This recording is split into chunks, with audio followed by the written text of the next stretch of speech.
ചാത്തൻ സേവയുടെ മറവിൽ ലൈംഗിക പീഡനം നടത്തിയ ജ്യോത്സ്യനായ പ്രഭാത് എന്നയാൾ തട്ടിച്ചത് ലക്ഷങ്ങൾ ആണെന്നാണ് പുറത്തുവരുന്ന റിപ്പോർട്ടുകൾ. വശ്യ കുങ്കുമം, വശ്യ കൺമഷി, വശ്യ യന്ത്രം എന്നിവയുടെ പേരിലാണ് ഇയാൾ പലരിൽ നിന്നുമായി പണം തട്ടിയെടുത്തത്. ലൈംഗിക പീഡനത്തിന് പുറമെ സ്ത്രീകളിൽ നിന്ന് പണവും സ്വർണവും തട്ടിയെന്നും പോലീസ് കണ്ടെത്തിയിട്ടുണ്ട്. സോഷ്യൽ മീഡിയയിൽ വലിയ രീതിയിൽ പരസ്യം നൽകിയാണ് ജ്യോത്സ്യൻ തന്റെ ഇരകളെ കണ്ടെത്തിയിരുന്നത്. തൃശൂരും വെണ്ണലയിലുമാണ് ഇയാൾ പൂജയും ചാത്തൻ സേവയും നടത്തിയിരുന്നത്. പ്രഭാതിനെ കസ്റ്റഡിയിലെടുത്ത് പോലീസ് ചോദ്യം ചെയ്യും. ചാത്തൻ സേവയുടെ മറവിൽ വീട്ടമ്മയെ പീഡിപ്പിച്ച ജ്യോത്സ്യൻ കഴിഞ്ഞ ദിവസമാണ് അറസ്റ്റിലായത്. പീഡന വിവരം പുറത്തു പറഞ്ഞാൽ ചാത്തൻ നേരിട്ട് വന്ന് വധിക്കുമെന്നും വീട്ടമ്മയെ ഇയാൾ ഭീഷണിപ്പെടുത്തിയിരുന്നു. ഭർത്താവുമായി അകന്നു കഴിഞ്ഞിരുന്ന വീട്ടമ്മയെ ഭർത്താവുമായി ഒന്നിപ്പിക്കാം എന്നും പറഞ്ഞാണ് ജ്യോത്സ്യൻ പ്രഭാതിന്റെ ചാത്തൻ സേവ തുടങ്ങുന്നത്. സമൂഹ മാധ്യമത്തിലൂടെയാണ് ജ്യോത്സ്യന്റെ ഈ സിദ്ധികളെക്കുറിച്ച് വീട്ടമ്മ അറിയുന്നത്. തന്റെ പ്രശ്നങ്ങളെല്ലാം അയാളെ അറിയിച്ചതോടെ ഒരു പൂജ നടത്തിയാൽ എല്ലാത്തിനും പരിഹാരം കാണാമെന്ന് ജ്യോത്സ്യൻ പ്രഭാത് ഉറപ്പ് നൽകുകയും ചെയ്തു. ഇയാളുടെ വാക്ക് കേട്ട് വിശ്വസിച്ച വീട്ടമ്മ വലിയൊരു തുക തന്നെ മുടക്കി ആ പൂജ നടത്തുകയും ചെയ്തു. മെയ് മാസത്തിൽ ജ്യോത്സ്യന്റെ തൃശ്ശൂരിലെ കേന്ദ്രത്തിൽ വെച്ചായിരുന്നു വിപുലമായ രീതിയിൽ പൂജ നടത്തിയത്. എന്നാൽ പൂജ കഴിഞ്ഞ് 1 മാസം കഴിഞ്ഞിട്ടും വീട്ടമ്മയുടെ കുടുംബ പ്രശ്നങ്ങൾ തീർന്നില്ല.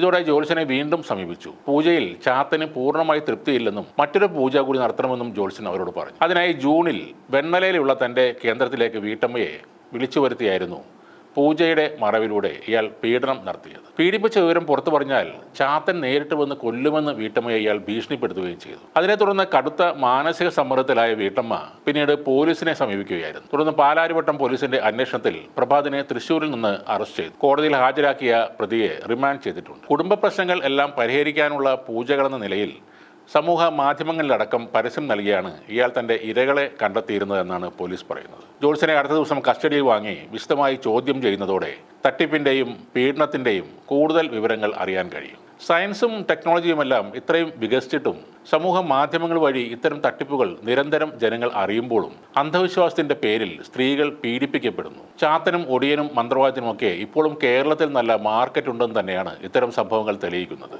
ഉത്തർപ്രദേശിലും ബീഹാറിലും തെലങ്കാനയിലുമൊക്കെ നടക്കുന്ന സംഭവങ്ങൾ കേട്ടും കണ്ടും ചിരിക്കുന്ന നമ്മൾ മലയാളികളെ ഓർത്ത് ഇപ്പോൾ നോർത്ത് ഇന്ത്യക്കാരും ചിരിക്കുന്നുണ്ടാകും. ഒന്ന് പരിശോധിച്ച് നോക്കിയാൽ സമ്പൂർണ്ണ സാക്ഷരത നേടിയ കേരളത്തിൽ ഉള്ള മന്ത്രവാദികളുടെയും ചാത്തൻ സേവകരുടെയും എണ്ണം വളരെ കൂടുതലാണെന്നും പെട്ടെന്ന് മനസ്സിലാകുന്ന ഒരു കാര്യമാണ്.